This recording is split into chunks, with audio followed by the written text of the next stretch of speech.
নমস্কাৰ প্ৰিয় দৰ্শক, পুনৰ এবাৰ সকলোকে আমাৰ চেনেলটোলৈ আন্তৰিক স্বাগতম জনাইছো। প্ৰিয় দৰ্শক, আজিৰ এই ভিডিঅ'টোৰ জৰিয়তে আপোনালোকৰ লগত এটা বিশেষ বিষয়ৰ ওপৰত আলোচনা কৰিম, যিটো বিষয় আপোনালোকে জানি লোৱাটো খুবেই জৰুৰী।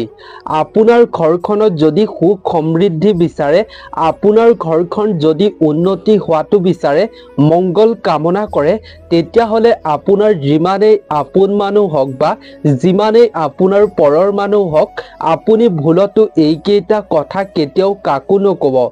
যদি আপুনি এইকেইটা কথা কাৰোবাক কয়, তেতিয়াহ'লে আপোনাৰ ঘৰখনলৈ বিপদ অহাটো নিশ্চিত। আপোনাৰ ঘৰখনৰ সুখ সমৃদ্ধি, ধন টকা পইচাৰ সমস্যা আপুনি অতি সোনকালে দেখিবলৈ পাব। ঘৰখন কেতিয়াও আপোনাৰ উন্নতি হ'ব নোৱাৰিব। সেইবাবে আপুনি এইকেইটা কথা কেতিয়াও আপুনি যিমানেই আপোন মানুহ হওক বা পৰৰ মানুহেই হওক, কেতিয়াও আপুনি নকব। যিমান মৰমত সুধিলেও আপুনি এইকেইটা কথা কাকো কেতিয়াও কাৰো লগত শ্বেয়াৰ নকৰিব।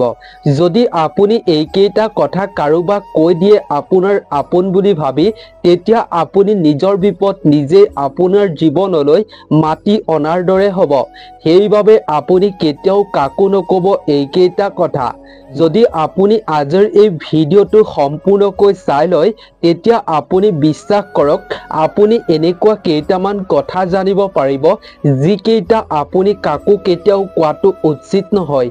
আপুনি এই কথাকেইটা জনাৰ পাছতে আপুনি নিজেই মনতে উপলব্ধি কৰিব যে এই কথাকেইটা সঁচাকৈ আনক কোৱাটো উচিত নহয়। এই কথাকেইটা ক'লে আপোনাৰ ঘৰখনত থকা সুখ সমৃদ্ধি সঁচাকৈয়ে নাইকিয়া হৈ যাব। আপুনি নিজে এই কথাকেইটা জানিলে উপলব্ধি কৰিব পাৰিব। সেইবাবে আপুনি কথাকেইটা জানি লোৱাটো খুবেই জৰুৰী।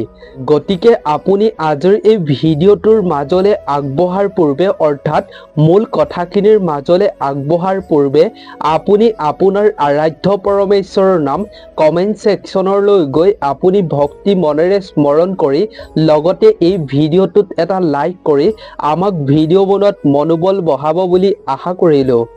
তেন্তে প্ৰিয় দৰ্শক, বলক বেছি পলম নকৰি আজিৰ এই ভিডিঅ'টোৰ আমি মূল কথাখিনিৰ মাজলৈ আগবাঢ়ো।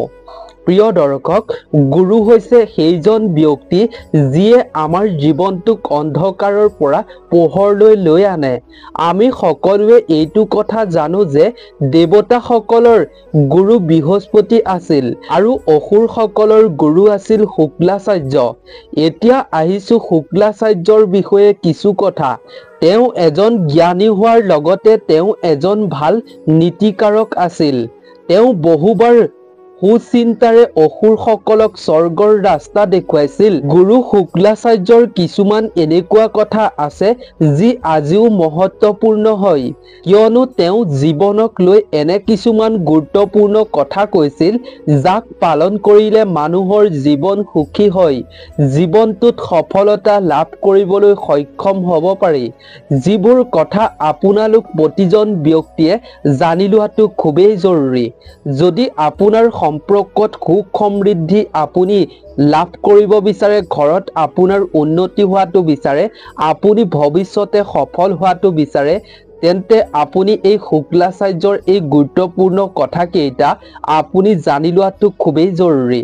অৰ্থাৎ আপুনি কি কথা আনৰ আগত ক'ব নালাগে, সেইকেইটা কথা আপুনি জানি লোৱাটো খুবেই জৰুৰী। প্ৰিয় দৰ্শক, তেন্তে বলক আমি বেছি পলম নকৰি কোনকেইটা কথা আনৰ আগত কোৱাৰ পৰা বিৰত থাকিব লাগে তাৰ মাজলৈ আগবাঢ়ো।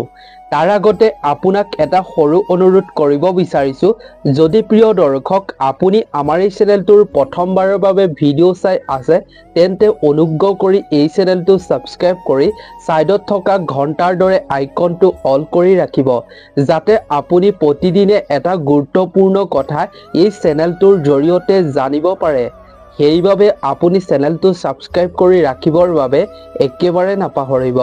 তেন্তে বলক আজিৰ এই ভিডিঅ'টোৰ আমি মূল বিষয়বস্তুলৈ আগবাঢ়ো। প্ৰিয় দৰ্শক, 1 নম্বৰতে হৈছে গুৰু শুক্লাচাৰ্যই তেওঁ নীতিত কৈছে যে যিকোনো এজন ব্যক্তিয়ে তেওঁ আয়ুষৰ বিষয়ে সদায় গোপনে ৰখাটো উচিত। যিমান সম্ভৱ ইয়াক যাতে সকলোৰে লগত সহজভাৱে ব্যক্ত কৰিব নোৱাৰে তাৰ প্ৰতি লক্ষ্য ৰাখিব লাগে। কিন্তু প্ৰিয় দৰ্শক, এতিয়া বহুতো ব্যক্তিৰ মনলৈ এটা চিন্তা আহিব যে এটা বিচাৰ আহিব যে কোনো এজন ব্যক্তিয়ে আয়ুষ বা বছৰৰ বিষয়ে গম পোৱাৰ পাছতনো কিদৰে কাৰোবাৰ কিবা ক্ষতি হ'ব পাৰে। ইয়াত কোৱা হৈছে যে আপোনাৰ সঠিক বয়সৰ বিষয়ে গম পোৱাৰ পাছত বহুতো প্ৰত্যক্ষ আৰু অপ্ৰত্যক্ষ শত্ৰুৱে শক্তি আৰু কৌশল অনুমান কৰি সুযোগ বুজি আপোনাক ক্ষতি কৰিব পাৰে। সেইবাবে আপোনাৰ বয়স আৰু আয়ুষৰ বিষয়ে আপুনি কাৰো আগত কেতিয়াও কোৱাটো উচিত নহয়। গুৰু শুক্লাচাৰ্যৰ মতে আয়ুষ আৰু বছৰৰ বিষয়ে কেতিয়াও কাৰো আগত কোৱাটো উচিত নহয়। গতিকে এইবাৰ জানো আহক আমি 2 নম্বৰটোৰ বিষয়ে। 2 নম্বৰতে হৈছে দৰ্শক, এই পৃথিৱীত দেখা পোৱা যায় যে মানুহৰ বেলেগৰ আয়ৰ ওপৰত চকু দিয়ে, অৰ্থাৎ বেলেগ এজন ব্যক্তিৰ ধন টকা পইচাৰ ওপৰত চকু দিয়ে আৰু এইটো জনাৰ চেষ্টা লাগি থাকে আপুনি কিমান সঞ্চয় কৰিছে বা আপুনি কিমান ধন টকা পইচা উপাৰ্জন কৰে। এই সম্পৰ্কত গুৰু শুক্লাচাৰ্যই কৈছে যে আপোনাৰ ওচৰত যিমান ধন টকা পইচা সা সম্পত্তি নাথাকক কিয়, কিন্তু আপুনি এই বিষয়ে নিজৰ পৰিয়ালৰ বাদে আন ব্যক্তিক কেতিয়াও গম পাবলৈ দিব নালাগে। আপুনি যে সকলো দিশৰ পৰাই সমৃদ্ধি সেই কথাটো বেলেগৰ ওচৰত দেখুৱাই থাকিব নালাগে। গতিকে আপুনি যিমান সম্ভৱ আপোনাৰ যিমান টকা পইচা আপুনি প্ৰদৰ্শন কৰাৰ পৰা বিৰত থকাটোৱে জৰুৰী। আপুনি কিমান টকা পইচা উপাৰ্জন কৰিছে আগত আপুনি সেই কথাখিনি যদি কোৱাৰ পৰা বিৰত থাকে তেতিয়া আপুনি বিশ্বাস ৰাখক গুৰু শুক্লাচাৰ্যৰ মতে আপুনি জীৱনত সফল ব্যক্তি হ'ব পাৰিব। ধন টকা পইচা আপুনি যিমান উপাৰ্জন কৰিছে তাৰ বিষয়ে আপোনাৰ পৰিয়ালৰ সদস্যসকলৰ বাহিৰে আপুনি কাৰো আগত কেতিয়াও শ্বেয়াৰ কৰাটো উচিত নহয়। প্ৰিয় দৰ্শক, যিমান পাৰে আপুনি এই কথাটো গোপনে ৰাখিব লাগে। যদি আপোনাৰ কোনোবা খুব আপোন ক'লা মনৰ মানুহে আপোনাৰ টকা পইচাৰ কথা গম পায় তেন্তে সেই মানুহজনে টকা পইচাৰ আত্মসাৎ কৰাৰ চেষ্টা কৰিব পাৰে। আপোনাৰ সেই টকা পইচা তেওঁ ল'বৰ বাবে চেষ্টা কৰিব পাৰে, আপোনাক ক্ষতি কৰিব পাৰে। আজিকালি প্ৰায় আপোন মানুহেই তেনে কৰা দেখা পোৱা যায়। সেইবাবে আপুনি ধন টকা পইচাৰ কথা কেতিয়াও কাৰো আগত শ্বেয়াৰ নকৰিব। প্ৰিয় দৰ্শক, এইবাৰ জানো আহক গুৰু শুক্লাচাৰ্যই কোৱা 3 নম্বৰটো কথাৰ বিষয়ে। 3 নম্বৰতে হৈছে আপোনালোকে এনেকুৱা বহুতো ব্যক্তি দেখিছে যিয়ে নিজৰ পাৰিবাৰিক সমস্যাৰ বিষয়ে আন ব্যক্তিৰ সন্মুখত ব্যক্ত কৰে, কিন্তু তেনেকুৱা ব্যক্তিয়ে পাছত বহুতো অনুতাপ কৰে।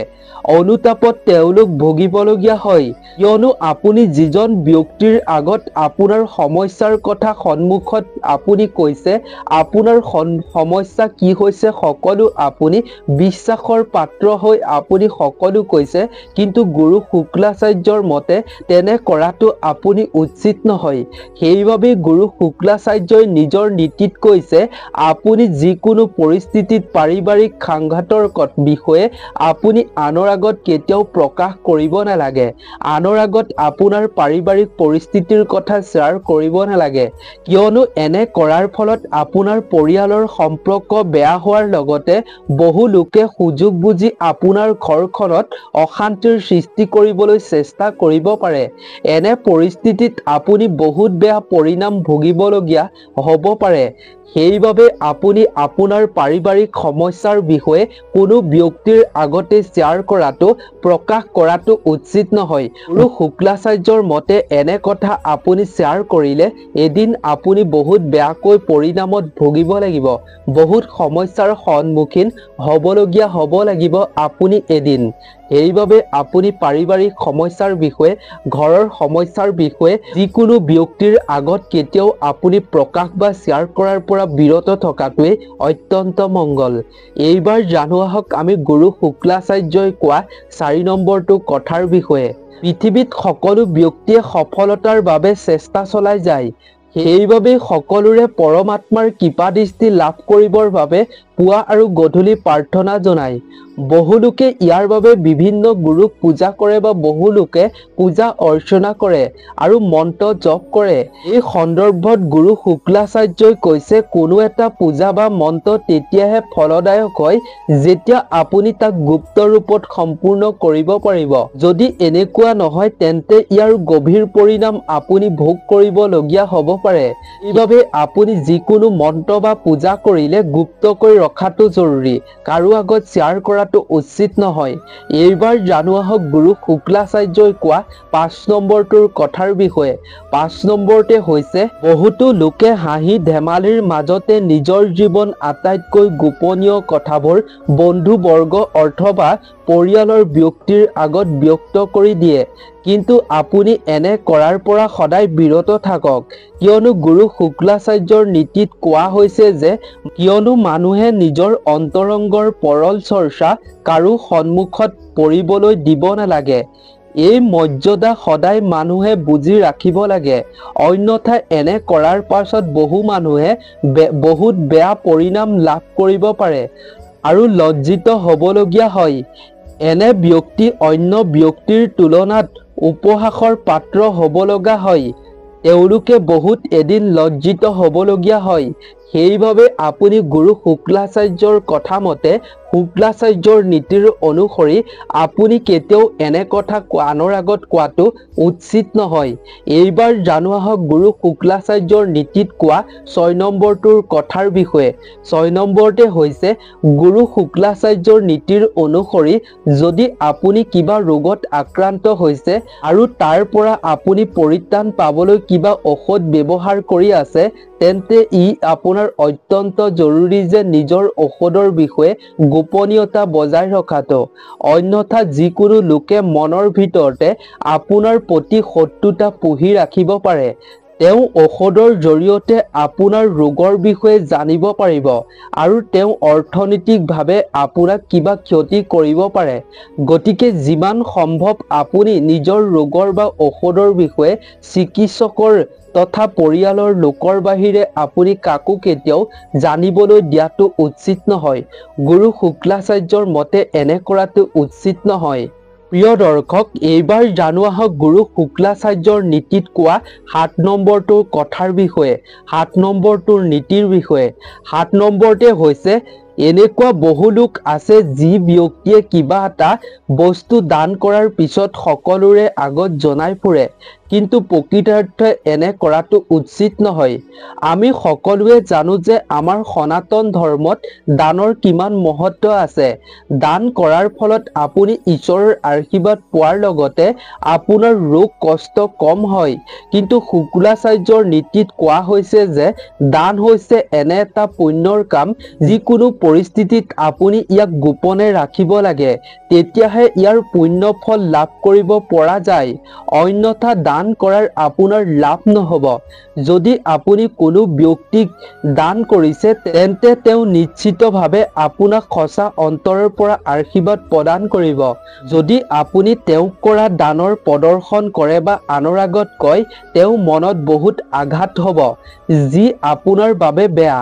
ইয়াৰ ফলত আপোনাৰ সেই দানক নিৰাশ কৰি দিব পাৰে, যাৰ ফলত আপুনি কৰা দানৰ কোনো আপুনি শুভ ফল লাভ কৰিব নোৱাৰিব।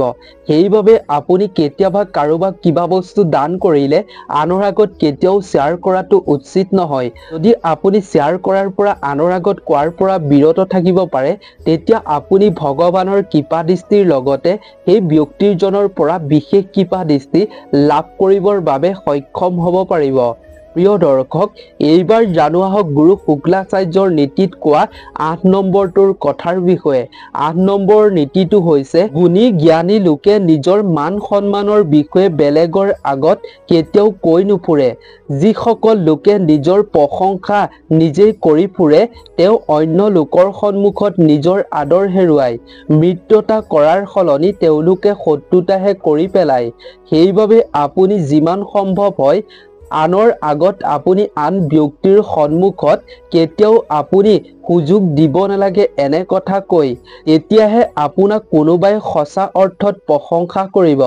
নিজৰ প্ৰশংসা আপুনি আনৰ আগত কেতিয়াও কৰিব নালাগে। গুৰু শুক্লাচাৰ্যৰ মতে এনে কৰাটো উচিত নহয়। প্ৰিয় দৰ্শক, এইবাৰ জানো আহক গুৰু শুক্লাচাৰ্যৰ নীতিত থকা 9 নম্বৰটোৰ নীতিৰ বিষয়ে। তাৰ আগতে যদি ইমানলৈকে এটা লাইক কৰা নাই ভিডিঅ'টোত, অনুগ্ৰহ কৰি ভিডিঅ'টোত এটা লাইক কৰিব বুলি আশা কৰিলোঁ। 9 নম্বৰ নীতিটো হৈছে আমি কেতিয়াও নিজৰ মান সন্মানৰ বিষয়ে বেলেগৰ আগত ক'ব নালাগে। ঠিক সেইদৰে মানুহে নিজৰ অপমানৰ বিষয়েও কাৰো আগত কোনো ব্যক্তিৰ আগত ক'ব নালাগে। তথাপিও গুৰু শুক্লাচাৰ্যৰ নীতিৰ পৰা অজ্ঞান থকা বহু লোক আছে। যদি এনেকুৱা কৰে তেওঁলোকে বহুত কষ্ট ভোগ কৰিব লগা হয়। যিসকল ব্যক্তিয়ে এনে কথা মানি নচলে আৰু আনৰ আগত কৈ ফুৰে তেওঁলোকে নিজৰ দুখ কষ্ট দূৰ কৰাৰ সলনি তেওঁলোকে নিজৰ জীৱনলৈ বহু দুখ কষ্ট নিজে মাতি লৈ আনে। সেইবাবে গুৰু শুক্লাচাৰ্যই কোৱা এই 9টা কথা কেতিয়াও আনৰ আগত শ্বেয়াৰ কৰাটো উচিত নহয়। প্ৰিয় দৰ্শক, আজিৰ এই ভিডিঅ'টো ইমানেই আছিল। আশা কৰোঁ ভিডিঅ'টো চাই আপুনি নিশ্চয় ভাল পালে। গুৰু শুক্লাচাৰ্যৰ নীতিত কোৱা এই 9টা কথা আপুনি সদায় গোপনে ৰাখিবলৈ চেষ্টা কৰিব। আজিৰ এই ভিডিঅ'টো ইমানেই আছিল। যদিহে আপুনি ভিডিঅ'টো চাই ভাল পাইছে তেন্তে আপোনাৰ আত্মীয় স্বজন বন্ধুবৰ্গৰ লগতো যিমান পাৰে উপহাৰ হিচাপে শ্বেয়াৰ কৰিব ভিডিঅ'টো, যাতে তেওঁলোকেও এই 9টা কথা আনৰ আগত শ্বেয়াৰ কৰাৰ পৰা বা কোৱাৰ পৰা বিৰত থাকিব পাৰে। সেইবাবে সকলোৰে লগত ভিডিঅ'টো শ্বেয়াৰ কৰিব। নতুন এটা ইনফৰ্মেটিভ ভিডিঅ' প্ৰস্তুত কৰি পুনৰ এবাৰ আপোনালোকক লগ পাম। আজিলৈ সকলোকে ধন্যবাদ।